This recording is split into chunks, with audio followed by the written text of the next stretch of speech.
মেয়েদের জীবনটা হলো একটা মোমবাতির মতন, অপরকে আলোকিত করতে গিয়ে নিজে জ্বলে পুড়ে শেষ হয়ে যায়। তবু সেই দহনের ব্যথা কেউ বোঝে না।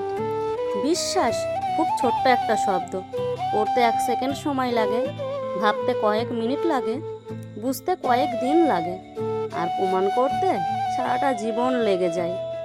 চোখের কান্না সবাই দেখে, কিন্তু মনের কান্না কেউ দেখে না। কিছু মন খারাপের কোনো ব্যথা হয় না, শুধু নিঃশ্বাস নিতে একটু কষ্ট হয়। সম্মান তারাই পায় যাদের টাকা আছে। সব মৃত্যু দেহর হয় না, কিছু মৃত্যু স্বপ্ন আর ইচ্ছেরও হয়।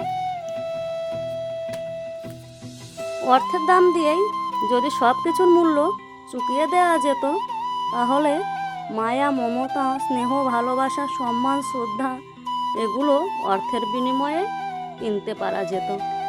কেউ বুঝলই না আমি বদলে যাচ্ছি, না ভেতরে ভেতরে শেষ হয়ে যাচ্ছি। যাই হোক বন্ধুরা, শুভ সকাল। তোমরা সবাই কেমন আছো? আশা করছি যে যেখানে আছো সবাই ভালো আছো ও সুস্থ আছো। প্রতিদিনের মতন আবার একটা ব্লগ ভিডিওতে তোমাদের সকলকে স্বাগত জানিয়ে আজকের ভিডিও শুরু করছি। ভিডিওটা শেষ অবধি দেখার অনুরোধ রইল।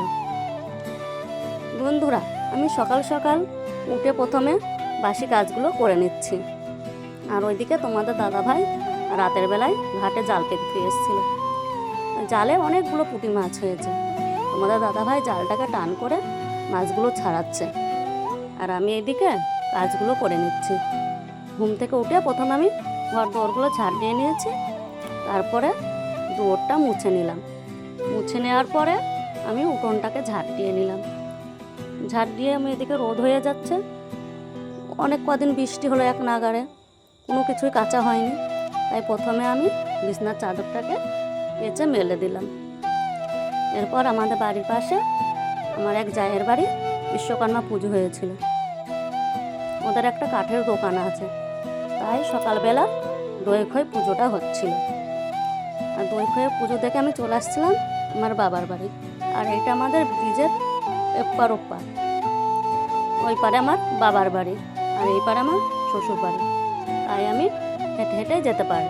আমার বাবার বাড়ি আর আমার শ্বশুর বাড়ির দূরত্ব 15 মিনিট। তাই আমি হেঁটে হেঁটেই চলে যাই। আর এদিকে অটো স্ট্যান্ড আছে, এই পারটাই আমার বাবার বাড়ি, অটো স্ট্যান্ডের এই পারটা। আর ঘাটে তো প্রচুর জল, আর ব্রিজটাও ভাঙা, বৃষ্টি হলে বেশি অসুবিধা হয়। তোমাদের সঙ্গে কথা বলতে বলতে আমি চলে আসলাম আমার বাবার বাড়ি। এসেই দেখো আমাদের আগে মনসা মন্দিরটা দেখাই।